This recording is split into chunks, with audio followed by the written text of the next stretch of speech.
Hello, I'm Dave Speakman. Welcome back to the beginner guitar course. This week we're going to learn the chord G.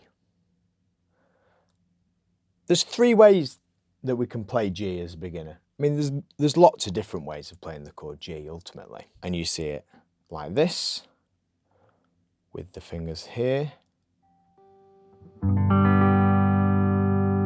And then you also see it like this, where we have two fingers on the top two strings, like this. And quite often people ask me which way is correct. And the answer is that both of them are correct. Both of them are the chord G.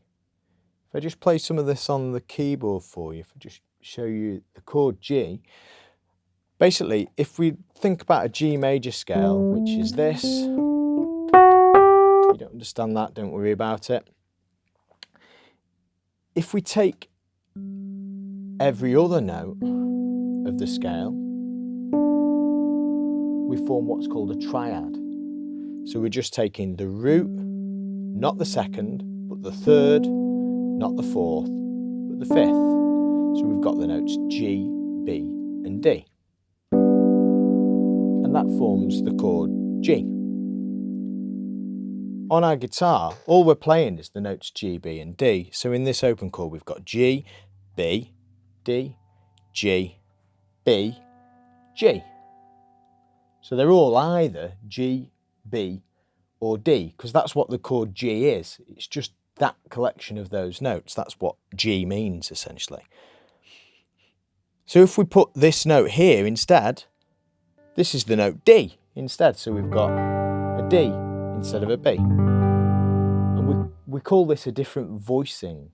This is a different voicing of the chord G. It's still the chord G, but it's a different voicing of that chord. So G or G. We could also play G as a bar chord. So if we take the chord E, and then we move that up, and we refinger that and bar it, we get the chord F. And then if we move that up another 2 frets so that it starts on the note G here, this is now the chord G as well, because the notes of this go G, D, G, B, D, G. Exactly the same. We can play it as a chord here or here. There's loads of different ways of playing G, essentially. As long as you've just got the notes G, B, and D, it is the chord G. That's what G means.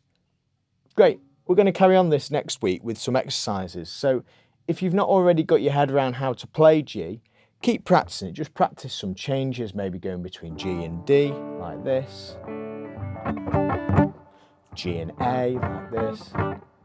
Cool. Just keep practicing it. Great. I'll see you next week. Please do subscribe if you're interested in what I'm doing. There's new content for this coming every Friday. Cheers. Thank you.